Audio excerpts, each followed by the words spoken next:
Throughout history, humans have longed to understand the unseen.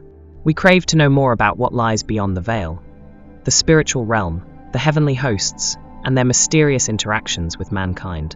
But what if I told you that not only have heavenly beings visited Earth, they have also eaten real food, rested under trees, and held conversations like any other human? In Genesis chapter 18, we encounter a profound event. Abraham, the patriarch of faith, was sitting at the entrance of his tent during the heat of the day. Suddenly, 3 men appeared. Abraham, discerning something special about them, ran to meet them, bowed low to the ground, and invited them to stay. He rushed to prepare a feast, bread, meat, milk, and curds, and served it to them under the shade of a tree. And then, the unimaginable happened. These heavenly beings ate. Not symbolically, not metaphorically. They physically ate. Who were these visitors? As the narrative unfolds, it becomes clear. One of them was the Lord himself, and the others were angels. Yet, they appeared as ordinary men, walked like men, talked like men, and even ate like men. This isn't the only time such an encounter occurred. In Genesis 19, just 1 chapter later, 2 angels arrived in Sodom in the form of men. Lot saw them and immediately invited them into his home. He baked unleavened bread for them, and again, they ate. What kind of beings are these? Beings from heaven, pure spirit, who can manifest physically and consume earthly food. Psalm 78 verse 25 gives us an intriguing insight. It says, "Man did eat angels' food. He sent them meat to the full." The Israelites in the wilderness received manna from heaven. Was it truly angels' food? Or is the Bible using deeper symbolism to show that heaven can provide for earth in physical form? Let's go deeper.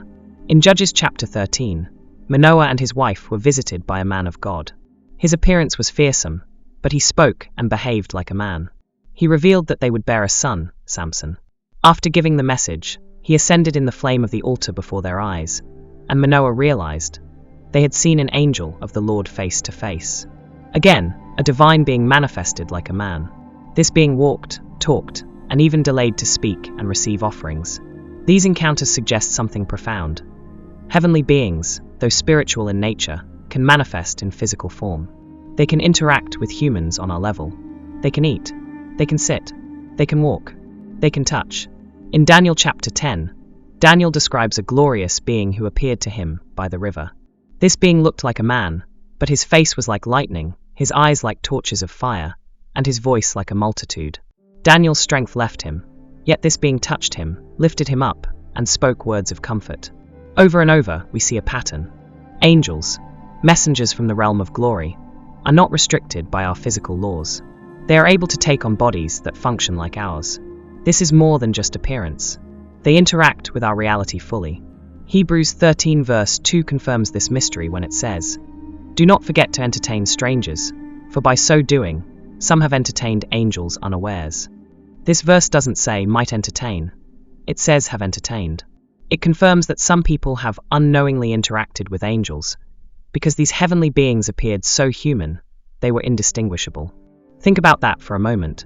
That person you helped on the roadside, that beggar you ignored, that traveler you gave water to, could have been an angel. Why would God allow angels to appear in human form, and even eat human food? Because God is relational. He is not distant, and his messengers are not robotic. They carry his heart, his messages, and sometimes his judgment or blessings.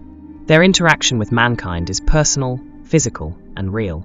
Let's look again at the case of Abraham. After the meal, one of the beings, identified as the Lord, began to reveal his plans to Abraham. He said, "Shall I hide from Abraham what I am about to do?" That conversation was intimate. It was divine strategy being shared over a meal.